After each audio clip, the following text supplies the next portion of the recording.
दोस्तों आज का ये वीडियो काफी ज्यादा इंपॉर्टेंट होने वाला है क्योंकि आज की इस वीडियो में हम बात करने वाले हैं स्लैब में रेनफोर्समेंट के खर्चे की। यानी कि स्लैब में स्टील का टोटल खर्चा कितना आएगा, जैसे कि स्टील रेनफोर्समेंट बार का कितना खर्चा लगेगा, लेबर्स का कितना खर्चा आएगा, बाइंडिंग वायर्स कितने लगेंगे और उनका कितना खर्चा आएगा।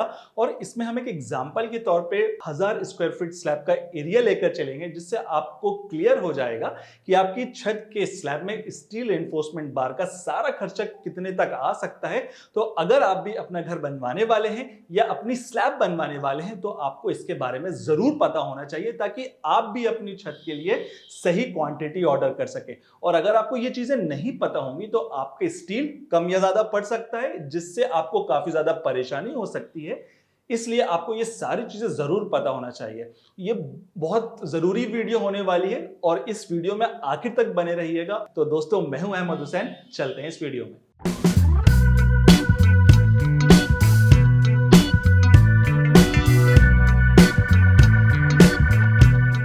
दोस्तों, यहां पर हम एक स्लैब ले रहे हैं जिसकी लेंथ और ब्रेड्थ 50 फीट बाय 20 फीट के यानी कि 1000 स्क्वायर फीट की। लेकिन हम यहां सारी चीजें मीटर्स में लेके चलेंगे, इसलिए हमने इनकी लेंथ और ब्रेड्थ को मीटर्स में चेंज कर देंगे। यानी 1 मीटर में जैसे हमें पता है कि 3.28 फीट होता है, इसलिए हम 50 फीट को 3.28 से डिवाइड कर देंगे तो ये 15 मीटर हो जाएगा, और 20 फीट को 3.28 से डिवाइड कर देंगे तो ये 6 मीटर हो जाएगा। अब दोस्तों, इनमें आप लोगों को कुछ इंपॉर्टेंट पॉइंट्स पता भी होना चाहिए और हमेशा याद भी रखना है। जैसे कि इसका सबसे पहला पॉइंट आता है कि इनमें दो तरीके की बार्स लगाई जाती है। पहली जिसे हम मेन बार्स कहते हैं और दूसरी डिस्ट्रीब्यूशन बार्स होती है। दूसरा पॉइंट है कि मेन बार्स हमेशा शॉर्टर स्पान में लगाना चाहिए, यानी जो भी साइड आपकी छोटी होगी उसके बराबर में मेन बार्स को बिछाया जाता है। जैसे कि इस स्लैब में 6 मीटर की साइड में हम लगाएंगे, और डिस्ट्रीब्यूशन बार्स को लॉन्गर साइड में लगाया जाता है, यानी जो भी साइड बड़ी होगी वहां पर हम डिस्ट्रीब्यूशन बार्स को लगाएंगे। जैसे इस स्लैब में हम 15 मीटर की साइड में लगाएंगे। और तीसरा पॉइंट है कि मेन बार्स को हमेशा बॉटम में यानी कि नीचे साइड बिछाया जाता है, और डिस्ट्रीब्यूशन बार्स को मेन बार्स के ऊपर बिछाया जाता है, इसलिए इसे हम बॉटम बार्स और टॉप बार भी कहते हैं। चौथा पॉइंट है कि मेन बार्स का डायामीटर हमेशा बड़ा या बराबर होना चाहिए डिस्ट्रीब्यूशन बार से, और डिस्ट्रीब्यूशन बार का डायामीटर हमेशा छोटा या बराबर होना चाहिए मेन बार से। फॉर एग्जांपल, अगर हम मेन बार्स लगा रहे हैं तो उसका डाया 10 mm का होगा और डिस्ट्रीब्यूशन बार का डाया 8 mm का होगा, या दोनों बराबर होंगे, यानी कि मेन बार भी 10 mm का और डिस्ट्रीब्यूशन बार भी 10 mm का होगा। कभी भी ऐसा नहीं होगा कि डिस्ट्रीब्यूशन बार बड़ा है और मेन बार छोटा।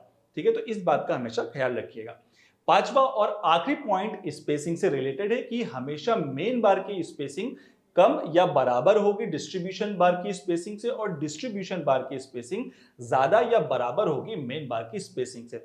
कभी भी ऐसा नहीं होगा कि मेन बार की स्पेसिंग ज्यादा है और डिस्ट्रीब्यूशन बार की स्पेसिंग कम है। तो आई होप कि ये सारे पॉइंट समझ में आ गए होंगे, और आपको हमेशा इन सारे पॉइंट्स को याद भी रखना है जब भी आप अपने घर की स्लैब में सरिया बिछाते हैं। तो अब दोस्तों, इस एग्जाम्पल आने से पहले कुछ बातें आपको यहाँ पर ध्यान देनी है इस स्लैब को लेकर, कि हम मेन बार्स 10 mm का लेके चलेंगे, डिस्ट्रीब्यूशन बार्स हम 8 mm का लेके चलेंगे, और स्पेसिंग दोनों ही की हम 6 इंचेस यानी कि 150 mm लेकर चलेंगे, चाहे वो मेन बार हो चाहे वो डिस्ट्रीब्यूशन बार हो।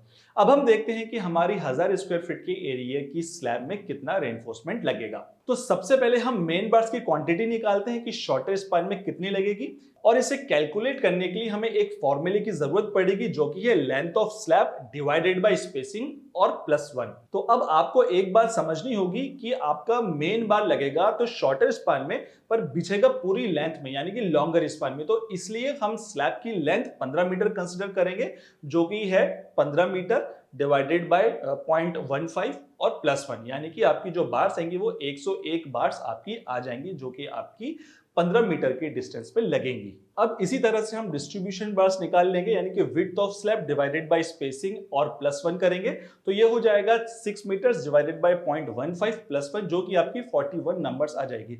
तो हमारा जो एक्स डायरेक्शन में लगेगा वो 101 नंबर लगेगा, और जो वाई डायरेक्शन में लगेगा वो हमारा 41 नंबर लगेगा। अब इनकी टोटल लेंथ निकालने से पहले हमें इनकी कट लेंथ निकाल लेंगे, जिसमें मेन बार की कटिंग लेंथ हो जाएगी 5.96 मीटर, इसलिए क्योंकि बार्स को दोनों साइड पर हमें थोड़ा सा गैप रखना पड़ेगा जिससे कि हमारा कंक्रीट अच्छी तरीके से फिल हो सके।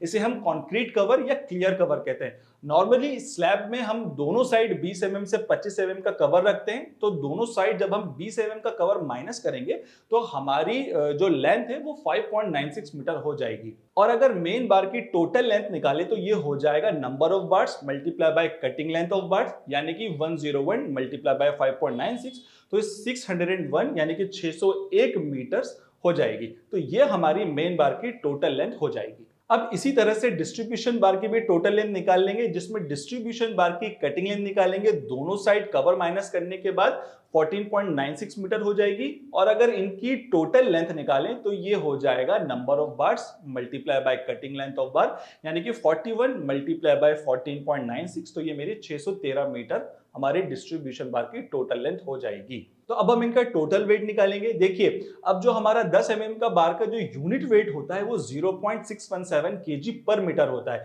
यूनिट वेट का मतलब होता है कि दोस्तों अगर हम 12 मीटर की बार में से 1 मीटर की बार का वेट देखें उसे यूनिट वेट कहा जाता है, जो कि d² डिवाइडेड बाय 162 के फॉर्मूले से निकाला जाता है। और अगर आपको ये जानना है कि ये फॉर्मूला किस तरह से आता है तो इसके लिए हमने एक ऑलरेडी अलग से वीडियो बना के रखी है, आप उसे भी जाकर देख सकते हो। तो अगर हम इसका अब टोटल वेट निकालें तो ये हो जाएगा unit weight multiply by total length, यानी कि 0.617 मल्टीप्लाई बाय 601, तो इसका टोटल वेट हो जाएगा 371 kg।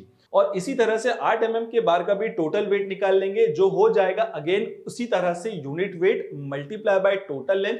अब इसका यूनिट वेट हो जाएगा 0.395 multiply by 613 is equal to 242 kg हमारा हो जाएगा। अब ये तो हमारा केजी में आ गया कि हमारे 10 mm का स्टील बार 371 किलो लगेगा और 8 mm का 242 किलो लगेगा। लेकिन अब हमें यह जानना है कि 10 mm के हमें कितने पीस लगेंगे और 8 mm के कितने पीस लगेंगे। उसके लिए हमें जितने भी बार्स का वेट आ रहा है उसको हमें 12 मीटर से डिवाइड कर देंगे। 12 से क्यों? क्योंकि हमारी एक बार की जो लेंथ होती है वो 12 मीटर होती है, इसलिए तो हम 10 mm के बार का पीस निकालने के लिए 371 को डिवाइड कर देंगे 12 से, तो हमारे 31 पीसेस लगेंगे। और 8 mm के बार के लिए पीस निकालने के लिए 242 को 12 से डिवाइड कर देंगे तो हमारे 20 पीस आ जाएंगे।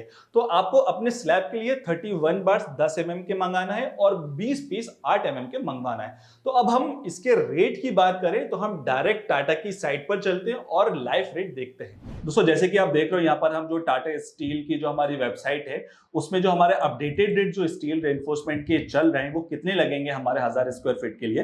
तो यहाँ पर आप देखोगे यहाँ पर हमारा एक रीबार स्टिरअप है, इसको हम यहाँ पर क्लिक करते हैं। यहाँ पर आप देखोगे कि एक जगह पर यहाँ पर हमारा 8 mm का है, आप देखोगे यहाँ पर एक 8 mm का जो कि हमारा अमाउंट लिखा हुआ है 338, और एक हमारा 10 mm का है जिसके अंदर आप देखोगे जो अमाउंट लिखा है 591। दोस्तों यहाँ पर जो ये रेट है बेसिकली यह हमारा केजी के हिसाब से वेट नहीं है, यह हमारा एक जो बार हमारी 12 मीटर की बार होती है उसके हिसाब से। तो यहाँ पर जो हम वेट इसको कन्वर्ट करेंगे केजी के अंदर जो हमारा वेट है वो कितना बनेगा, उसके बाद जो हमारा जो टोटल केजी आए उससे हम मल्टीप्लाई कर देंगे तो हमारी जो टोटल कॉस्ट है वो हमारी कैलकुलेट हो जाएगी। तो दोस्तों जैसे कि आप देखोगे अब इन रेट को हम किस तरह से कैलकुलेट करेंगे वो हमें देखना है। जैसे कि दोस्तों अगर हम यहाँ पर 8 mm का रेट देखें तो यहाँ पर 388 आ रहा है, ठीक है। अब इसके अंदर जो भी टैक्सेस हैं वो इसके अंदर ऑलरेडी है, यानी कि टैक्सेस और जो भी ट्रांसफर जो साइट पे पहुंचाने का सारा टैक्स इसके अंदर इंक्लूडेड होता है।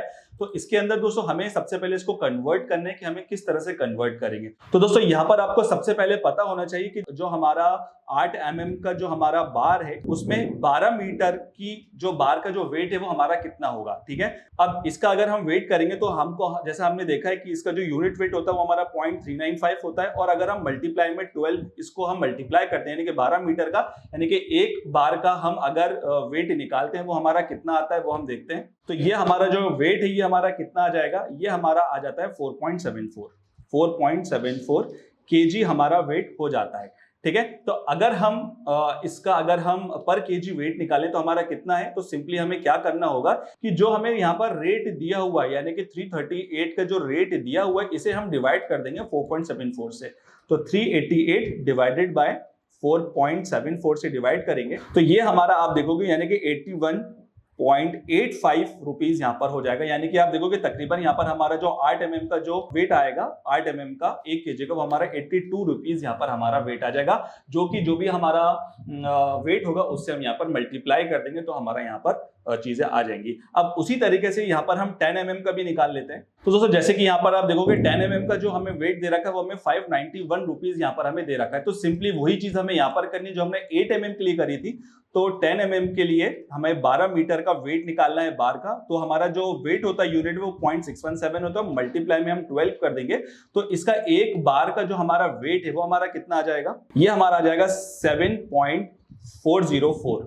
ठीक है, तो ये हमारा आ जाएगा, ये काय में आएगा, ये हमारा केजी में आएगा, यानी कि हमारा एक बार का वेट है। अब यहाँ पर हम पर केजी वेट निकालेंगे। पर केजी वेट के लिए हमें क्या करना होगा, सीधे सीधे हम इसको इक्वल टू जो भी हमारा रेट यानी कि जो 591 रुपीज का जो रेट है उसको हम डिवाइड कर देंगे 7.404 से। तो आप देखोगे ये हमारा जो आ जाएगा, ये आ जाएगा 79.82 रुपीज यहाँ पर हमारा वेट आ जाएगा। यानी कि तकरीबन अगर हम इसे 80 रुपीज अप्रोक्स लेके चले तो यहाँ पर हमारा 80 रुपीज यहाँ पर हमारा आ जाएगा। तो दोस्तों यहाँ पर अब हम जो हमारा टोटल वेट था उससे हम मल्टीप्लाई कर देंगे। 8 mm का जो हमारा आया था यानी कि 82 रुपीज आया था उससे हम उसके वेट से मल्टीप्लाई कर देंगे और उसी तरह से 10 mm का जो पर केजी का जो वेट आया 80 रुपीज उसके वेट से हम मल्टीप्लाई कर देंगे और हम यहाँ पर हमारी जो टोटल कॉस्ट है वो हम निकाल लेंगे। तो जैसे कि हम लोग ने देखा था कि जो हमारा 10 mm का जो टोटल वेट था दोस्तों वो हमारा कितना आया था, वो हमारा 371 kg आया था, जिसको हम मल्टीप्लाई कर देंगे उसके वेट उसके रेट से। अब हमारा जो रेट आया था वो 80 रुपीज आया था, यहाँ पर हम उसका टोटल कर लेंगे। और उसी तरह से अगर हम 8 mm का देखें तो इसका जो हमारा आया था ये हमारा 82 रुपीज आया था, जिसका टोटल वेट हमारा 242 रुपीज था, उससे हम मल्टीप्लाई कर देंगे 82 रुपीज का। तो यहाँ पर हम दोनों की टोटल कॉस्ट हम यहाँ पर निकाल लेंगे। तो ये हो जाएगा 29680 अगर हम बात करें 10 mm की, और अगर हम यहाँ पर 8 mm की बात करें तो ये हो जाएगा मेरा 19,844। ठीक है, तो ये हमारा क्या है, हमारा पूरा रेट आ चुका है जो हमारा 10 mm और हमारा 8 mm था। अगर हम इनका टोटल रेट की अगर हम दोस्तों हम बात करें तो ये हमारा हो जाएगा 49,524 रुपीज हम यहाँ पर हम कर लेंगे। यानी कि अगर हम इसका अप्रोक्स कॉस्ट लेके चले दोस्तों तो इसका जो अप्रोक्स कॉस्ट है वो हम यहाँ पर 50,000 रुपीज लेके चल सकते हैं कि अगर हम यहाँ पर करें। तो इसका मतलब क्या हुआ कि जो हमारी 1000 स्क्वायर फीट की जो हमारी स्लैब आती है उसके अंदर अगर हम देखा जाए तो 50,000 का हमारा स्टील का खर्चा होता है, सिर्फ स्टील रेनफोर्समेंट लाने का। ठीक है, अब हम इसके बाद चलते हैं कि जो हमारी स्टील बाइंडिंग वायर होती है हमें उसका कैलकुलेशन किस तरह से करना है। अब बात करते हैं बाइंडिंग वायर्स की। तो as per thumb rule 1 metric ton steel में 10 kg ऑफ बाइंडिंग वायर लगती है, यानी 1000 kg में 10 किलो बाइंडिंग वायर लगाई जाती है। तो हमारा टोटल स्टील क्वांटिटी है 371 प्लस 242 यानी कि 613 किलो। तो हमारी टोटल बाइंडिंग वायर लगेगी 613 डिवाइडेड बाय 10, तो ये हमारी आ जाएगी 6.13 kg। और बाइंडिंग वायर का रेट चल रहा है 70 से 75 रुपए पर केजी। तो अगर हम इसका मैक्सिमम रेट 75 भी लेकर चले तो ये हो जाएगा 6.13 मल्टीप्लाई बाय 75 यानी कि 460 रुपए। और अगर हम इसके अप्रोक्स कॉस्ट लेके चले तो ये 500 रुपए तक हो जाएगा। और अगर हम इसके लेबर की कॉस्ट की बात करें, यानी वो लेबर जो आपके स्लैब के सरिये को काटेगी और बांधेगी भी, तो स्लैब बाइंडिंग के लेबर रेट होता है 8 से 10 रुपए पर केजी के हिसाब से। तो हमारी टोटल स्टील क्वांटिटी है 613 मल्टीप्लाई 10 करेंगे, अगर हम इसका मैक्सिमम भी रेट लें तो ये टोटल रेट हो जाएगा लेबर का 6130 रुपए। तो अगर हम इसका टोटल खर्चा देखें कि steel cost plus binding wire plus labour cost, तो ये हो जाएगा 50,000 प्लस में 500 प्लस में 6130 रुपए, यानी कि आपका टोटल हो जाएगा 56,630 रुपए। तो हमारी 1000 स्क्वायर फीट के स्लैब में हमारा 56,630 रुपए तक आ सकता है। ये रेट थोड़ा कम या ज्यादा हो सकता है आपके एरिया के हिसाब से। तो आई होप आपको ये काफी वीडियो अच्छा लगा होगा। तो अगर आप इसी तरह से और भी ज्यादा डिटेल के अंदर चीजें और भी ज्यादा सीखना चाहते हो तो यहाँ पर आप हमारा रेनफोर्स का एप्लीकेशन डाउनलोड कर सकते हो गूगल प्ले स्टोर या ऐप स्टोर में, जिसमें आप CPL पैकेज को परचेस करके सारा जो चीजें होती हैं, चाहे वो बिल्डिंग से रिलेटेड हो, हाईवे हो, ब्रिज हो या ओवरहेडिंग या मेट्रो हो या कुछ किसी भी तरीके के सॉफ्टवेयर हो, तो आप सारी चीजें सीख सकते हो। आप जाएं, उसको आप देखें, CPL पैकेज देखें और उसको जरूर परचेस करेंगे। मिलेंगे नेक्स्ट वीडियो में, तब तक के लिए बहुत बहुत शुक्रिया।